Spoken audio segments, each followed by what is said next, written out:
Halo sahabat dan keluarga Kamapala. Ketemu lagi di Kamapala Channel. Video kali ini tentang saya Fadil Anur. Panggilan Fadil, KPA 336 angkatan 5. Saya tahun lulus tuh tahun 89.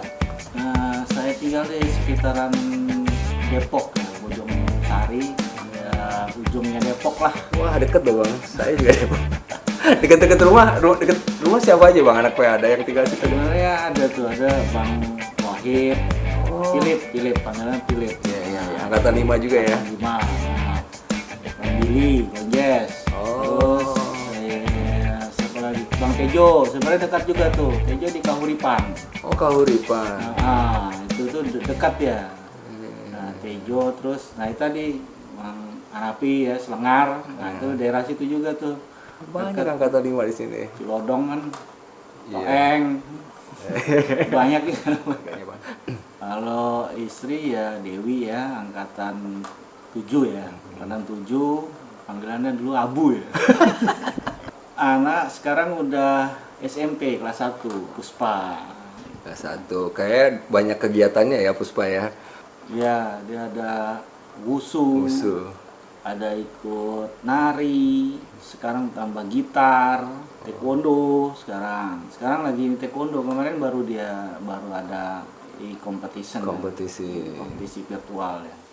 Sekarang ini ya lebih ke ini ya, yang online lah. Gitu. Oh iya. Jadi kayak model saya ada ini juga yang VTube, terus ada ini juga travel umroh. Nah itu menarik tuh bang, kalau saya pengen ikut gimana tuh bang caranya? Nah, travel umroh ini kita dengan hanya store 1,5 juta, nah itu kita udah bisa berangkat tuh. Oh gitu. Nanti kalau pelunasannya bagaimana bang? Nah, pelunasannya itu bisa cicil pakai uang bisa, dan cicil setoran jamaah istilahnya itu bisa. Jadi kita syiar. Syiar gimana caranya orang bisa berangkat umroh dengan hanya 1,5 juta. Nah, Masya Allah. gitu. Jadi di kita ini cuma store 1,5 juta berangkat, nanti cicilannya setelah berangkat. Jadi bisa berangkat dulu. Iya. Wah, luar biasa tuh bang. Iya. Saya tertarik tuh bang. Syaratnya apa tuh bang? Ya syaratnya ya fotokopi KTP aja, KTP, ntar KTP suami, istri, sama kartu keluarga, nah, nomor handphonenya lah nanti buat kita hubungin. Data-data ya. Nah, kalau buat cicilannya, ya tadi kan ada cicilan uang ada. Gitu. Nah terus ada lagi cicilan yang kedua tuh cicilan jamaah. Nah kita lebih yang ke arah sana. Kita ngajak 12 orang untuk seperti kita. Bayar 1,5 juta berangkat umroh gitu. Setiap orang nanti bayar 1,5 juta, 12 orang daftarin. Dapat dia nyari 12 orang lagi. Iya. Oh seperti itu. Jadi ada istilahnya dana talangan. Iya, ditalangin dulu ya. Iya, talangin dulu. Dan menariknya itu ya, tidak harus dapetin 12 orang baru berangkat, tapi kita bisa berangkat sebelum dapat 12 orang itu. Rasanya ini ya nggak terlalu sulit lah. Soalnya kan itu bisa dicicil juga. Cicil 1 tahun, 12 orang berarti setiap bulan 1 orang. Iya. Dicicil 2 tahun. Iya. 2 bulan 1 orang. Iya. Dicicil 3 tahun, 3 bulan 1 orang. Iya, harusnya sih. Jadi kalau ada yang tertarik nanti kita boleh cantumin nomor. Boleh. Handphone Bang Fadil di sini ya. Oke. Bisa ngubungin ya. Boleh. Mungkin kan ada pertanyaan lebih lanjut. Boleh. Apa ya? Yang dulu Terlalu banyak cerita ya. Banyak lah ceritanya tuh. Emang ada yang pahit, ada yang manis. Tapi ya akhirnya jadi nostalgia yang inilah, yang akhirnya jadi kenangan yang enak untuk diceritakan. Yang lucu-lucu soalnya. Di Kamapala tuh akhirnya kita lihat tuh mungkin kesannya apa gitu, tapi akhirnya kita jadi ketawa-tawa sendiri akhirnya. Buat inilah buat nostalgia tuh bagus banget ini Kamapala. Kalau yayasan ya saya lihat sih ya ini sebenarnya udah satu kemajuan ya, udah ada kemajuan kita melalui punya yayasan Kamapala Foundation ini ya. Yang perlu ditingkatkan tuh ya paling enggak kita mulai yuk kita tingkatkan lagi, bukan kita mulai ya. Kita tingkatkan lagi apa ya, lebih ke kita tertib tuh administrasi. Mulai member kita kayak gimana, terus kita kumpulin dah, kita bikin apa segala macam data-data ya bang. Datanya itulah kita tingkatin lagi lah gimana caranya kayak gitu nanti. Mungkin sebagian data-data ada terangkum juga di video-video yang ada di channel ini bang. Kalau pendapatnya tentang channel ini gimana bang? Wah, di channel ini saya antusias ya, ini banget dah, Alhamdulillah, bagus banget ini. Ini terobosan baru, ini ide seperti ini nggak banyak orang ini loh. Saya sendiri waktu pertama kali lihat, ini ada apa nih Kamapala channel nih, saya mau pas lihat, ternyata ini, wah bagus banget ini. Karena ini apa ya, secara pribadi saya lihat ini bagus banget nih ke depannya nih. Untuk ke depannya kita ada potensi baik, potensinya bisa lebih bagus lagi gitu. Karena sekarang ini kan lagi musim kan channel-channel seperti ini. Dan apabila ini bisa bisa yang kita biasa ini salam rimba tebar manfaat itu. Nah, itulah tebar manfaatnya ini. Harapan saya channel ini bisa lebih interaktif lagi ya. Konten-kontennya bisa lebih nanti yang bermanfaat itu bisa lebih inilah kreativitasnya. Amin. Acungin jempol lah. Amin. Siap. Anugerah terindah saat itu ya, ini kita cerita sedikit ya. Saat itu gue nih udah jenuh dengan bosan lah gitu loh dengan kehidupan yang apa ya, bisa dibilang ya zaman jahiliyah lah kayak istilahnya gitu. Ya tahu lah, masalah ini lah. Tahu. Nah itu dan itu prosesnya gue mencari waktu itu. Jadi saya mencari saya sholat, tapi kok masih ada kebimbangan. Nah saat itulah saya menemukan pengajian. Saat itu saya ada satu ya, tapi itulah pertanyaan yang akhirnya bisa terjawab di situ. Saya mencari ke ustadz, kiai, mereka nggak ada. Pertanyaan saya tuh jawabannya nggak ada yang pas gitu loh. Nah setelah saya ketemu ini, sampai hanya ngasih buku tentang apa sih Isra Mi'raj, waktu itu dikupas dari sisi fisika eksakta Isra Mi'raj. Nah itu memang gurunya Santi waktu itu ya, sekarang guru saya juga. Nah itu disitulah saya baca, ternyata ini ya, dahsyat ternyata. Nah itulah di situ momen saya waktu itu belum nikah sama dia. Jadi di situ saya bertanya, ngobrol sama abang-abang di sana, kita panggilnya abang-abang gitu. Abang kalau cewek kakak gitu. Nah, itu saya datang sana ngobrol-ngobrol. Jadi waktu itu saya banyak pertanyaan. Nah waktu itu posisinya maghrib.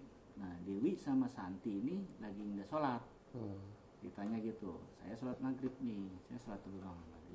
Itu udah lewat maghrib lah, jadi saya nggak ikut berjamaah. Nah itulah pas saya keluar sholat dari surau itu ya, kita bilangnya surau ya. Itu saya datang, saya duduk, terus saya dengarkan. Nah setelah itu abang itu dia bilang, ya Bang Fadil katanya ada yang mau ditanyakan, katanya banyak pertanyaannya. Nggak jadi bang, katanya. Loh kenapa, nggak apa-apa katanya. Enggak bang, yang mau saya tanyain tadi udah kejawab semua dari obrolan abang tadi gitu. Oh gitu ya, oh ya udah alhamdulillah gitu. Jadi gimana? Oke bang, saya mau ikut. Nah Dewi emang dia kalau gue ikut dia gue ikut. Oke, akhirnya kita ikut, akhirnya alhamdulillah sampai sekarang lah.